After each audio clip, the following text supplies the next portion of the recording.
Tony laughed as Michael kissed her on the neck and nibbled at her ear. Go to work, honey, she said. I've got to get the kids to daycare and get myself to work. See you tonight, baby, Michael said, looking forward to it. Let's do takeout, Tony replied.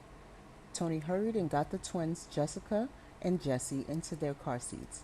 They had just turned 3. They were a handful, but they were the joy of her life. Michael was the perfect husband. They had been married 5 years before the twins came along. The children had enriched their marriage and had brought them even closer. Michael was a wonderful father and a loving husband. She considered him to be her best friend. Their sex life was still very exciting. They had date night 2 Fridays a month. Her life was going great. She dropped the kids at the daycare and proceeded on to work. She was a paralegal at a prestigious law firm in Atlanta. She loved her job. She noticed him immediately when he got on the elevator. He stood a head above the rest. He was tall, dressed in a dark blue suit. Everything about him was meticulous, and he smelled like a breath of fresh air. A familiar scent that reminded her of something she had smelled before a long, long time ago. His stop came before hers. She watched him as he walked off. He had broad shoulders and a nice butt. Cute, she thought, very cute. Her mind lingered on him as the elevator doors closed. She could still smell his scent. Tony, I'm glad you're here.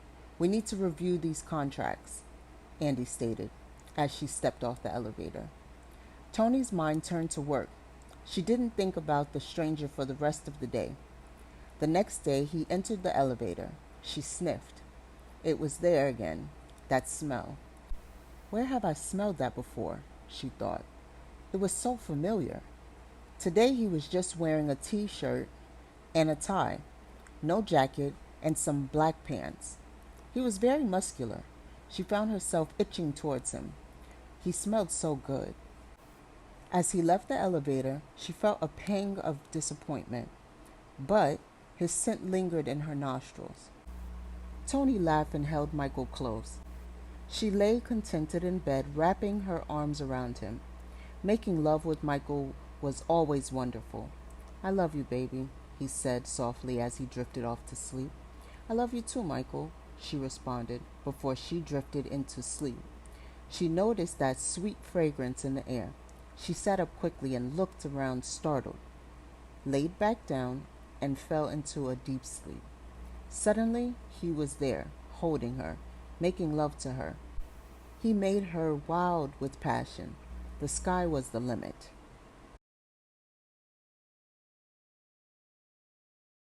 I want to do with you things that I have never done with anyone else, she whispered. He smiled and opened up his arms. She woke up startled to find Michael staring at her. Baby, he said, you're very passionate tonight. Well, I'm up for round 2. Tony made love to Michael, but when she closed her eyes, she saw the stranger. She continued to dream about him every night. His scent permeated her body. It was making her uncomfortable. She had rushed when she saw him come into the elevator. She moved towards the back of the elevator. This is crazy. I can still smell his scent. Amy, she said to her sister, you know I love Michael. My life is perfect. I want for nothing. What's going on? Amy was Tony's older sister. Loving Michael has nothing to do with this. Everyone has fantasies. They add spice to your life. That scent might remind you of a good time. It might be a time in your life when life was just good. Amy laughed wickedly. I bet you're having some great orgasms. No comment, Tony responded. Well, enjoy it.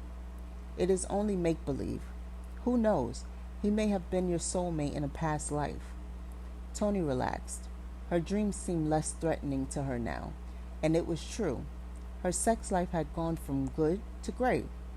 Thank you for your help, Miss Know-It-All, she said quietly. Amy always knows best. Tony sat down at the bar. She was meeting Amy for dinner, and she was an hour early. What would you like to drink? The bartender asked. Something different. What you got? How about a Fantasia cocktail?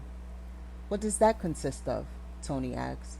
Well, it's a little bit of brandy, a little vermouth, creme de menthe, a little bit of maraschino liquor, and some ice.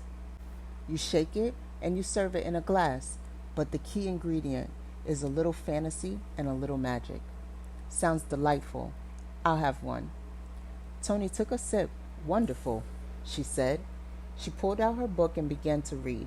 Suddenly, that sweet fragrance filled the air. She felt someone tap her on the shoulder. She looked up. Her heart began to beat quickly. It was him. Hi, he said. I've seen you a couple of times in our office building. I've been meaning to say hello. Do you mind if I join you for a drink? He looked at the bartender. I'll have what she's having. Okay, said the bartender.